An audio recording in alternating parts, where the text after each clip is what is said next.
I'm Laura Ingraham, and this is the Ingraham Angle live once again from Arizona tonight. We're just 4 days away from the critical midterm elections, and there are really two things that currently hang in the balance.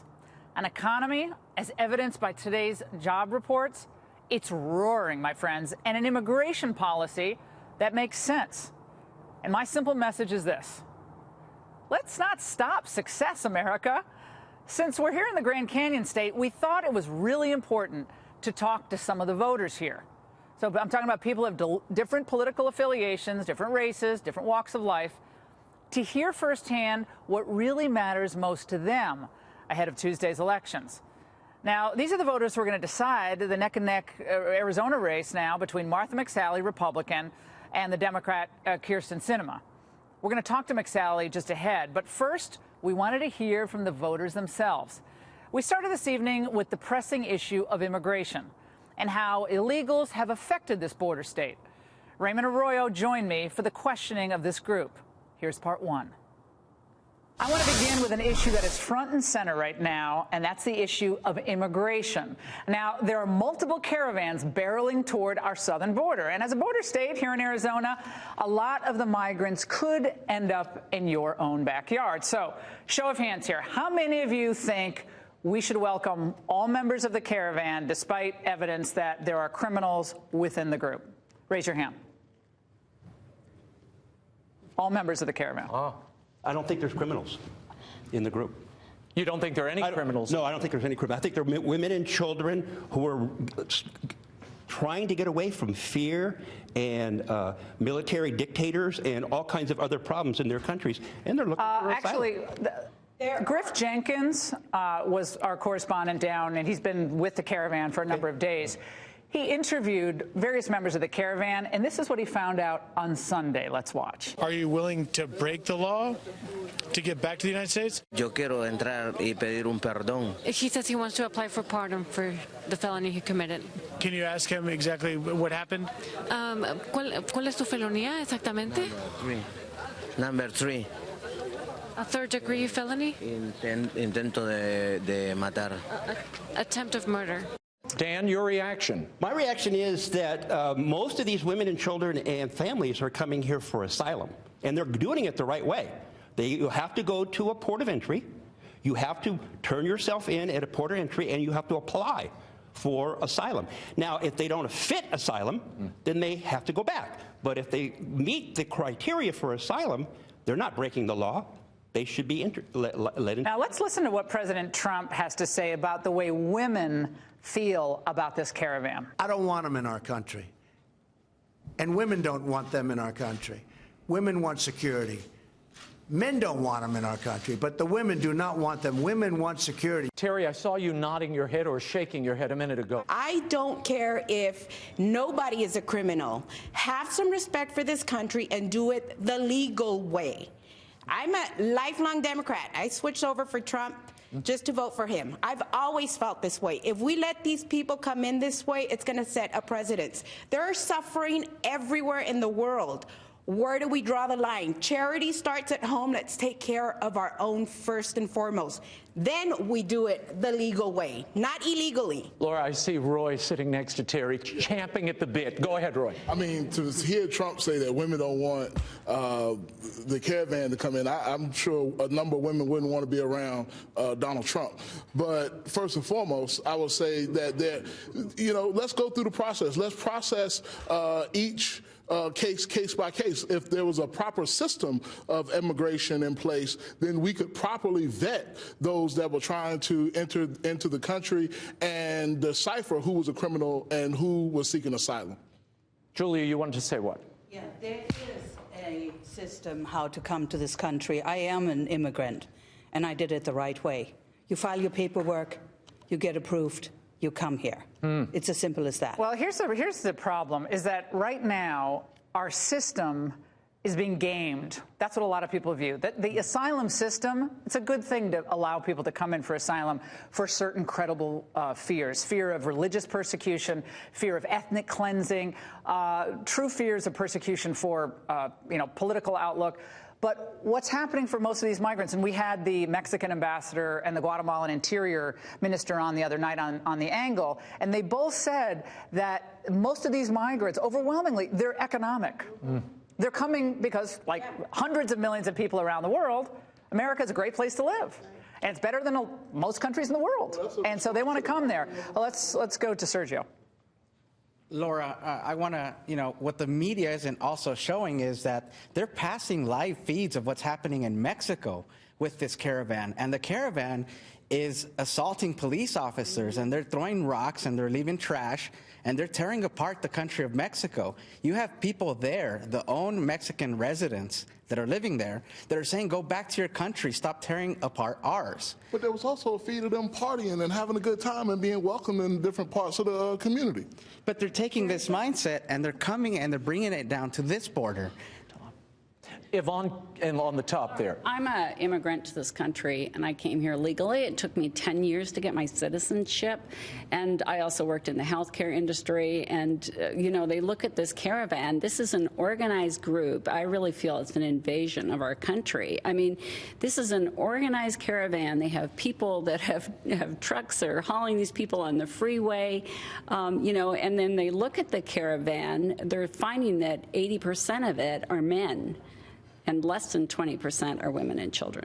Yeah, the officials that are monitoring this, the Mexican officials, the Guatemalan officials, both that we've talked to and that we've interviewed, have confirmed that. They're overwhelmingly able-bodied, working-age men, women and children being put in the front. And the description from one of the officials was almost like a human shield. That's a fact. That's not a political opinion. No matter what people think about immigration, that's fine, but it's not a political opinion. That's a fact. And I have a question. How many of you here, and you're all of different backgrounds and political persuasions, object to the use of the word invasion? Raise your hand. Of course. So that's about half, about split. Yep. How many of the people who object to the use of the word invasion are Democrats? Raise your hand. They're coming here with their own flag, flying their own flag. They drew a swastika on the American flag and burned it in front of the Honduran Assembly. It's an invasion. I'm sorry, it's an invasion. There are people that fly the Confederate flag today. There are people that fly the Confederate flag. I'm sorry, you want to come to this country? There are people that fly the Confederate flag, so you talk about them burning their flag. Okay. All right. Am I going to have to separate you two? All right, back row. Hold on. Oh, we got to give everybody a viewpoint here. So in terms of it being organized, how is that different than caravans of boats that came over with what we call pilgrims, which were simply European refugees? How is that any different when we're talking about caravans and invasions, but we're not talking about what is the original in the invasion of where we sit? We are on invaded land that we invaded. Well, not I, right? But the folks who didn't look like me invaded this land. Well, I think how many here believe that, in part, these caravans have a political motivation in their organization? Raise your hand. Aren't they suing? They just certainly. We're going to get to that. Let's remember, everybody has to get. Clyde wanted to say something here. Clyde, I just wanted to mention and harken back to what you said regarding gaming the system, and what that gentleman said is probably true. We've been gaming the system ever since we arrived by the Mayflower. That's why I believe we have laws, and that's why I think we have a system. I think we do need comprehensive immigration. I got here in 1969. I've been hearing the same story over and over and over again. So I think that we need to take the rule of law and we need to enforce it. And when you said welcome, I'm not sure what that means. We're a welcoming country that can vet each and every individual and use the power of the United States of America to keep us the United States of America. There was an important thing we learned at the very beginning. This is a half Republican, half Democrat group. Only one person said they wanted to welcome that caravan. Yep. It's very interesting the way these Arizona voters are breaking down. This is similar to what I found when we were in Texas last week. Very similar. Now, as you know, President Trump has moved or vowed to move 15,000 troops to the border. Already moved the initial to Texas, the Texas border, which is where most of the of these migrants will arrive within the next month. And or so. President Obama is now responding. We want to play this for you. Get your reaction. Watch. They're even taking our brave troops away from their families for a political stunt at the border. and the men and women of our military deserve better than that. Is this a political stunt in your mind? Raise your hand. Hold on. Raise your hand if you believe there's no reason to have the U.S. military at a border and it's purely politics. It is politics. All right, hold on. We got to give everybody here a voice. Yes, sir. Yeah, it is purely politics, and I believe this rhetoric is dangerous. When I go back to the word invasion, we are the greatest country in the entire world, and we are scared of a caravan full of folks who are coming to seek asylum. I feel that we can have better use of our troops' time and resources. Here in Arizona, at any given time where I live in my community, we have over 500 homeless youth. 1 in 4 children go hungry. I don't feel this is a great way to utilize our nation's resources. And so, again, we have to be very careful when we use the word invasion. I don't see this as an invasion. How many people here are aware of the percentage of drugs coming into the country that come through Arizona? Let's have some guesses. What percentage of drugs come through Arizona? 60%. 6? No, it's 16. 40%. Bingo.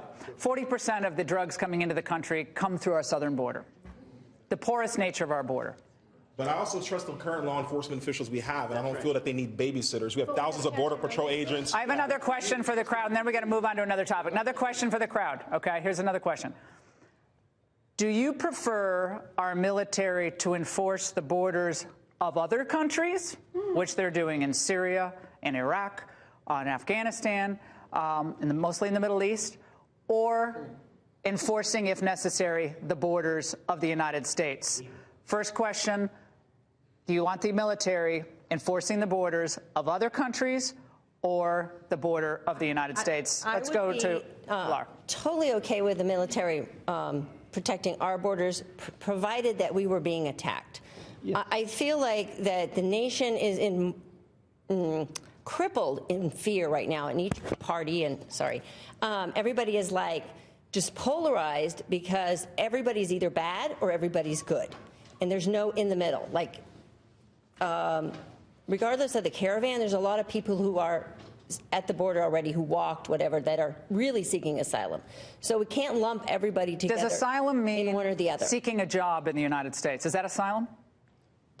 No, but because that's what most of the people at the caravan want. No, yeah, they want and I agree. I believe the caravans are like probably a little different, but it's actually not. The caravan is overwhelmingly the caravan, according to DHS, according to the Mexican and Guatemalan officials. There's a lot of great people. We've got a lot of great people there, but overwhelmingly, when they're interviewed, overwhelmingly before they're coached, they're interviewed. They're set. They want to work. Right. Or they want their family members are here. And I think a lot of people understand that. It's very different from a systematic ethnic cleansing, systematic persecution. The Christians in the Middle East are being beheaded, buried alive with their heads. That's a different type of situation. So we've got to be careful with our terminology. Another issue which is nation gripped right now is the issue of race.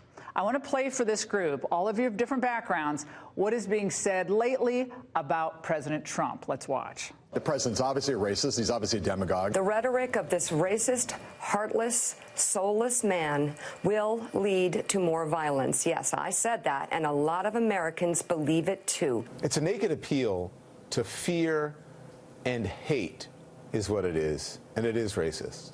The president has always used fear to his advantage. Show of hands, how many people think those media appraisals are accurate? 1, 2, 3, 4. Who feels they're unfair? Why? Julia. I don't see the president as a person that is a racist. He has shown that he has had many people of different backgrounds, ethnic, everything. And I don't think race is the issue. It is, I don't like you. I don't care because... What did I do to you? You are. Because who you are. It doesn't matter of your background, whether you were English, German, white, Asian, it doesn't matter. It's constantly used to make this man look bad. Use something different. Try something new. How many people here believe that the charge of racism is used too casually in the United States? Raise your hand. Why? Clyde. Well, I just think that what you're seeing is the last gasp of a desperate group that needs votes, because that's all the Democrats have. And you notice they're very quiet about Louis Farrakhan, and I went to the same school as he did in Boston, know quite a lot about that gentleman. And nothing is said about the things that he has said, such as Jews being termites, and going back to the original time that he first got started. So I would say that they're just using that, and I'm not seeing that. And yes, we've got a president that's kind of a newbie about being a president, and he is himself, and he's a human being. But I would say that they're just using this as race baiting and race. And if you crack a history book, you would see who very surely is the person who has got us into many of these situations concerning race with African Americans. If you crack a history book, you'll see that there was 287 years of slavery based on race. It wasn't based on anything else. Propagated by the Democrats, and propagated by the Democrats in America from day one. Based on race. We're not talking about political the 13th, 14th, and 15th.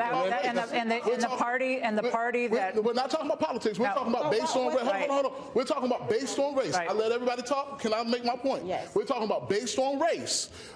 African Americans have been enslaved. African Americans after slavery, after 1865, was subjugated to 100 years of Jim Crow, lynching, disenfranchisement based on race. So don't say that the only people that are playing race identity politics have no merit. There's a huge merit. No, there's a huge merit to. Okay, well, she hasn't spoken yet. There's also the Jewish community too. You cannot. I'm not talking about. She asked a specific question. We're talking about race. Laura asked a specific question about. Okay, one at a time. Chance to respond. She asked a specific question about whether Trump and everybody, is he racist? He's not. It is an excuse. There's no proof. There's no background. Do you know? Let's one person speak, guys. My good friend Marianne Mendoza knows him, and I know. Yes, absolutely. Don't. It's not personal, racist? Roy. This is not personal. I'm just saying you make a convoluted argument when you start bringing in slavery. I'm not making a convoluted argument. I'm giving you the background. I'm giving you the history of the country. Okay, one at a time. Okay, guys. Economic opportunity in the United States. We're going to get into this. What's happened economically, and whether that has an effect in making people see things maybe a little bit differently, especially Latino communities, African American communities, Asian communities, and how prosperity is rising across the board.